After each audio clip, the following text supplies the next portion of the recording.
4-5 kundan keyin mozorning mutavallisi mening oldimga kelib, bu qanday odam ekan, chillaxonadan hech chiqmaydi. Ovqat olib kelsak ham eshikni ochmaydi. Bu odam tirikmi, yo'qmi bilmay qoldik dedi. Bu so'zni eshitib mening ham kayfiyatim buzildi. Chillaxonaning eshigini taqillatib, "Mulla Faqir" deb chaqirdim. Ovoz bermasdan eshikni yorig'idan bir xat uzatdi. Xatni o'qib ko'rsam, "Nimaga mening oldimga kelasan? Men senga kelma deb aytgan edim. Buni mutavalliga ham aytgan, ikkinchi kelmasin" deb yozilgan ekan. Shu tariqa 40 kun tamom bo'ldi. Mulla Faqir chillaxonadan chiqdilar. Ajoyib haybatda edilar. Ko'zlari qizargan, yuzlari ham qizargan edi. Menga "Endi men ketdim" dedilar. Men so'radim, "Qayoqqa borasiz?" Aytdilar, "Baytullohga." Men so'radim, "Siz bilan yana ko'rishamizmi?" Aytdilarki, "Xudo xohlasa Baytullohda."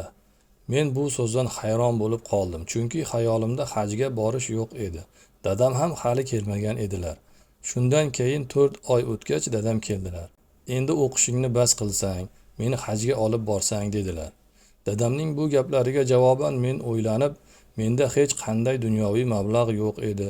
Haj uchun zodi rohila kerak bo'ladi. Sizda 2 kishining xarajatiga yetadigan biron narsa bormi deb so'radim.